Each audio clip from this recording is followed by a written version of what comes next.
بسم اللہ الرحمن الرحیم۔ آج ہم تخلیق کائنات کے بارے میں ہندوؤں کا کیا عقیدہ ہے اس کے بارے میں جانیں گے، تو جڑے رہیں ویڈیو کے آخر تک۔ اگر نیو ہے تو چینل کو سبسکرائب کر دیں، ویڈیو پسند آئے تو لائک کر دیں۔ منو سمرتی کی روایت ہے کہ تمام عالم پہلے ظلمت سے ڈھکا ہوا تھا، پھر پرمیشور مادہ تخلیق کے ساتھ ظاہر ہوئے اور اپنی ذات سے مخلوق کو پیدا کرنا چاہا تو سب سے پہلے انہوں نے پانی کو بنایا اور اس میں نطفہ ڈالا اور نطفے سے انڈا بنا اور اس سے برہما پیدا ہوئے، جنہوں نے انڈے کے 2 ٹکڑے کیے، آدھے سے جنت اور آدھے سے زمین آسمان اور جو ہے اس کے درمیان 8ویں سمتیں لہروں والے سمندر پیدا کی۔ پھر اپنے منہ سے برہمنوں کو اور بازوؤں سے چھتریوں کو اور ران سے ویش کو اور پاؤں سے شودر کو پیدا فرمایا۔ چنانچہ جب تک برہما بیدار رہیں گے دنیا باقی رہے گی، اور جب وہ سو جائیں گے تو قیامت واقع ہوگی۔ اس طرح اللہ تعالیٰ نے کائنات کو اور مجھے پیدا فرمایا، اور قیامت کے وقوع کے بعد دوبارہ اس طرح دنیا کو پیدا فرمائیں گے، اور یہ سلسلہ اسی طرح چلتا رہے گا۔ پھر ان کی ایک اور روایت میں ہے کہ کائنات روح انسانی صورت میں نمودار ہوئی، اس نے چاروں طرف نگاہ دوڑائی، اپنے علاوہ کسی کو نہ پایا تو اس نے زور سے کہا کہ میں یہاں ہوں، اور اس طرح اس لمحے میں وجود میں آیا۔ اس لیے ہر انسان اپنے تعلق سے گفتگو کے لیے لفظ کا استعمال کرتا ہے۔ اس کائناتی روح یا پہلے انسان نے اپنی تنہائی کی وجہ سے خوف محسوس کیا، اس لیے انسان تنہائی میں خوف محسوس کرتا ہے۔ پھر اس نے خود سے سوال کیا کہ میں کیوں ڈر رہا ہوں جبکہ میرے علاوہ اس دنیا میں کوئی اور نہیں ہے، اور انسان تو دوسروں سے ڈرتا ہے۔ اس نے محسوس کیا کہ میں تنہائی کی وجہ سے سعادت سے محروم ہوں، چنانچہ سعادت کی تلاش میں اس نے اپنے 2 حصے کیے، ایک حصہ اس حالت میں باقی رہا، دوسرے نے ایک عورت کا روپ دھار لیا اور یہ عورت اس کی بیوی بنی۔ پھر یہیں سے انسان کی پیدائش کا سلسلہ چل نکلا۔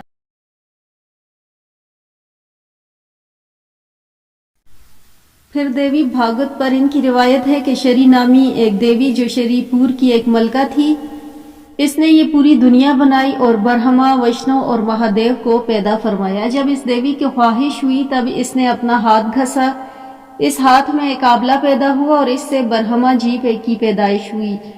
اس نے دیوی سے کہا کہ مجھ سے شادی کر۔ برہما نے کہا کہ تو میری ماں ہے، میں تجھ سے شادی نہیں کر سکتا۔ یہ سن کر ماں کو غصہ آیا اور اس نے لڑکے کو جلا کر راکھ کر دیا۔ پھر اس نے اپنا ہاتھ گھسا، اس سے دوسرا لڑکا پیدا کیا، اس کا نام وشنو رکھا۔ اس کو بھی اسی طرح کہا، اس نے بھی بات نہ مانی تو اس کو بھی راکھ کر دیا۔ پھر اس طرح اس نے تیسرا لڑکا پیدا کیا، اس کا نام مہادیو رکھا، اور اس سے کہا کہ تو مجھ سے شادی کر۔ مہادیو بولا کہ میں تجھ سے شادی نہیں کر سکتا، تو دوسری عورت کا جسم لے۔ دیوی نے ویسا ہی کیا۔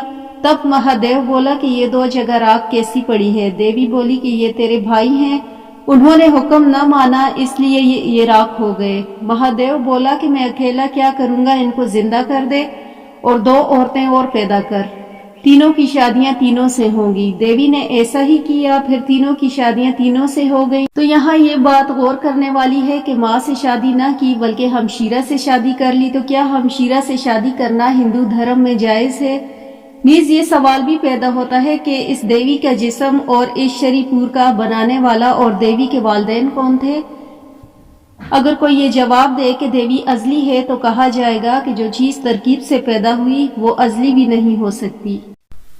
پھر اس کے علاوہ ان کا عقیدہ ایک اوگون پر ہے۔ اس کے لغوی معنی ہے بار بار جنم لینا اور مرنا۔ اعمال کے لحاظ سے روح کا ایک جسم سے نکل کر دوسرے جسم میں واپس آنا تناسخ کہلاتا ہے، چنانچہ انسان کی روح اس کے جسم سے نکل کر حیوانات اور کیڑے مکوڑوں کے جسم میں منتقل ہو جاتی ہے، اور اس کے برعکس بھی ہوتا ہے۔ پرانوں کے مطابق انسان اپنی زندگی کے مقصد بندگی رب کو بجھلانے میں ناکام رہتا ہے، تو اس کی 74 جانوں، چڑیوں، کیڑوں مکوڑوں کے قالب میں آنے کے بعد پھر انسان کے قالب میں ظاہر ہوتی ہے۔ تناسخ کا عقیدہ بھی کہا جاتا ہے۔ جو شخص تناسخ پر ایمان نہیں رکھتا وہ ہندو نہیں اور اسے ہندوؤں میں شمار نہیں کیا جاتا۔ اس عقیدے کے مطابق انسان چھوٹے سے چھوٹے یا بڑے سے بڑا، نیک یا بد، جو بھی عمل کرتا ہے اس کا ایک اثر مرتب ہوتا ہے۔ اس طرح تمام عمر انسان سے جو اعمال سرزد ہوتے ہیں ان کے اثرات مرتب ہو کر محفوظ ہوتے رہتے ہیں۔ مرنے کے بعد انسان فنا ہوتا ہے، نہ کسی اور دنیا میں ہمیشہ کے لیے چلا جاتا ہے بلکہ اس دنیا میں کسی اور صورت میں پیدا ہوتا ہے۔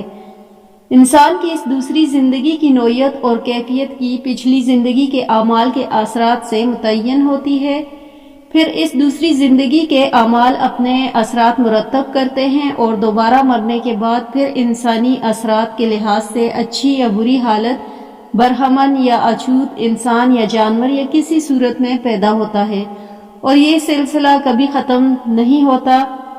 نہ اس سلسلے کی کوئی ابتدا ہے اور نہ کوئی انتہا ہے، اور نہ ہی اس سلسلے کے متعلق رہتے ہوئے انسانوں کے لیے کبھی چین و قرار ممکن ہے۔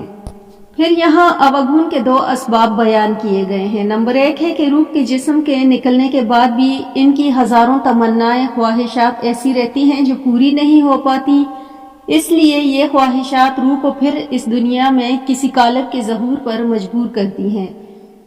پھر دوسرا سبب یہ ہے کہ جسم سے نکلنے کے بعد چونکہ دوسرے لوگوں سے دنیاوی زندگی میں تعلق کے دوران بہت سارے مطالبات اور معاملات باقی رہ جاتے ہیں جن کی ادائیگی کے لیے اپنے اعمال کے ثمرات کو پانے کی خاطر روح نئے روپ یا قالب میں ظہور پذیر ہوتی ہے۔ اور یہ اوگون ثواب کی بنا پر ہے تو وہ نیکی کی طرف متوجہ رہے گی اور اسے زیادہ سے زیادہ حاصل کرنے کی تمنا ہوگی، اور اگر عذاب کی بنا پر ہے تو وہ برائی اور مکروہات کی طرف متوجہ رہے گی اور ان سے دور رہنے کی زیادہ سے زیادہ کوشش کی جائے گی۔ اس عقیدے نے ہندوؤں پر 2 بڑے بڑے اثرات ڈالے ہیں۔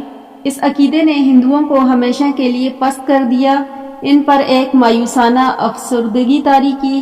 ان عقیدے سے تقدیر پرستی کا روگ بھی پیدا ہوا، کیونکہ انسان کی قسمت کے گزشتہ جنم کے اعمال سے متعین ہو جاتی ہے جو اس کی اپنی کوشش سے نہیں بدلتی۔ یہ تصور انسان نے کتنا ہی بدناک ہوگا، اس کو آدمیوں، جانوروں اور پودوں کی شکل میں ہر بار ایک نیا جنم لینا ہوگا، اور خواہ وہ کتنے ہی اعمال کرے لیکن اس دنیا کی مصیبتوں سے اسے نجات نہیں حاصل ہو سکتی، یہاں تک کہ دیوتاؤں کو بھی اپنے نئے جنم میں زندگی کے پست مدراج سے گزرنا پڑتا ہے۔ پھر ہم بات کریں گے گائے کی پوجا کی، تو ہندوؤں کے مشہور دیوتا اور وشنو کے اوتار شری کرشن جی گائے سے بہت محبت رکھتے تھے، اس لیے ان کا نام گوپال پڑا، یعنی گائے کا رکھوالا۔